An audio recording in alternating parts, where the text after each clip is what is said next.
Alors, une boiterie qui s'installe, qui ne veut pas partir, c'est un vrai casse-tête. Mais parfois, la cause est bien plus spécifique, bien plus ciblée qu'on ne l'imagine. Aujourd'hui, on va vraiment plonger dans un cas d'école, un vrai dossier vétérinaire, pour décortiquer ce qu'on appelle la synovite vilonodulaire chez le cheval. C'est une pathologie vraiment fascinante et on va suivre tout le parcours, des premiers signes jusqu'au traitement. Tout part de cette question, celle que tant de propriétaires se posent. Mais pourquoi est-ce que mon cheval boite comme ça, de manière chronique? On sent bien que quelque chose ne va pas. Eh bien, c'est justement ce mystère qu'on va tenter de percer aujourd'hui, en se mettant dans la peau d'un vétérinaire, étape par étape. Souvent, les premiers indices, on peut les voir, on peut les toucher. D'un côté, on a un boulet parfaitement normal, bien dessiné, et de l'autre, eh bien, c'est flagrant. On voit une distension très nette de l'articulation, un gonflement. C'est ce qu'on appelle un épanchement articulaire. Et c'est ça, couplé à la boiterie qui dure, qui amène le plus souvent à consulter. Ok, donc on a les symptômes. Mais maintenant, il faut mettre un nom sur le coupable. On va entrer dans le vif du sujet et identifier précisément ce qui se trame derrière ce gonflement et cette douleur. La voici, la responsable, la synovite vilonodulaire, ou SV pour les intimes. Pour faire simple, imaginez la membrane qui tapisse l'intérieur de l'articulation. Eh bien, dans ce cas, elle se met à proliférer de façon anormale, de façon excessive. C'est une croissance bénigne, heureusement, mais elle finit par former une masse. Et c'est cette masse qui vient gêner le mouvement et bien sûr provoquer la douleur. Pour qu'on se représente bien les choses, localisons le problème. On est au niveau de ce qu'on appelle l'articulation métacarpophalangienne, plus simplement, le boulet. Sur ce schéma, la petite zone en bleu, c'est la fameuse membrane synoviale. Normalement, c'est une toute petite couche de tissu. Mais c'est précisément elle qui, dans le cas de la SV, se met à s'emballer et à proliférer. Bon, évidemment, poser un diagnostic aussi précis, ça ne se fait pas d'un claquement de doigts. C'est une vraie enquête menée avec méthode par le vétérinaire. Alors, voyons ensemble comment on procède pour démasquer cette fameuse SV. En gros, le parcours se fait en 3 grandes étapes. Étape 1, l'examen clinique et tout l'historique du cheval. C'est fondamental. Ensuite, on passe à l'imagerie.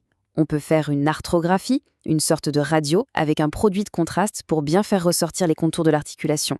Ça peut déjà nous montrer s'il y a des masses. Et enfin, on arrive à l'étape ultime, le gold standard comme on dit, l'arthroscopie. Et là, c'est le moment de vérité.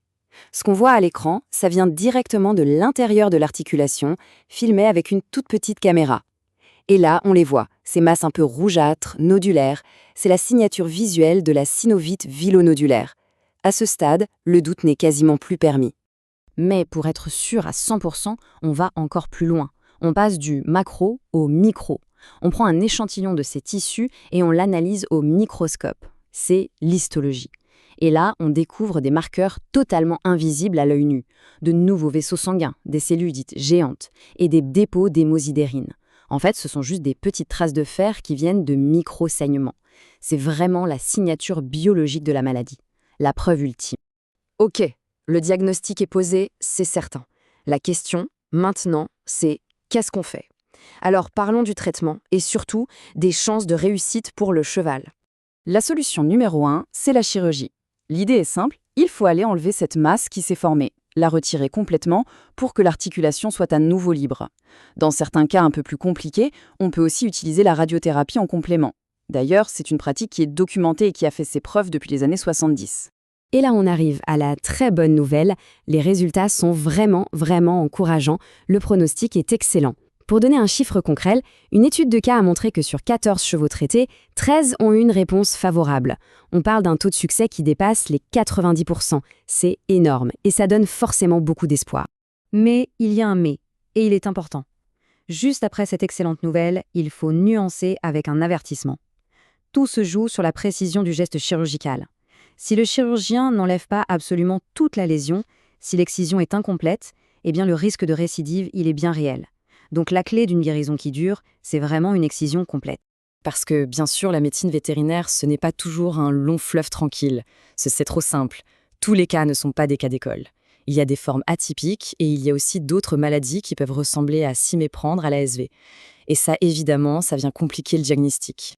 Prenons un exemple concret, un trotteur de 4 ans. Ce cheval avait eu, dans son passé, une arthrite infectieuse.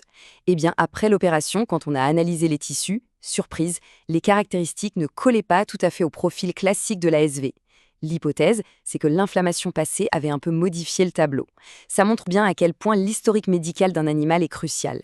Mais le plus important, c'est que même avec cette complexité, le cheval a pu retourner à la compétition. Et puis, il faut se méfier des sosies. Il y a une autre pathologie qui peut prêter à confusion, c'est la ténosynovite proliférative, la TP. Le point essentiel à retenir, c'est la localisation. La SV, c'est dans l'articulation.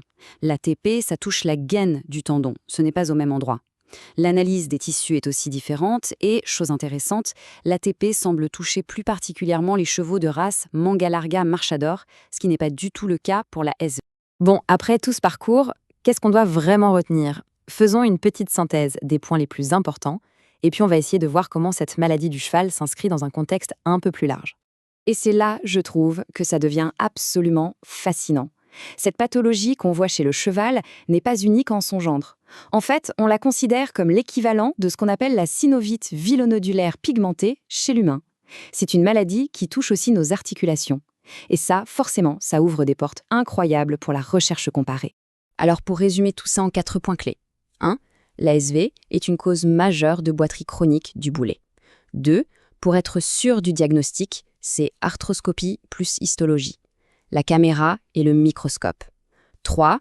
La chirurgie, ça marche super bien à condition d'être complète pour éviter la récidive. Et 4.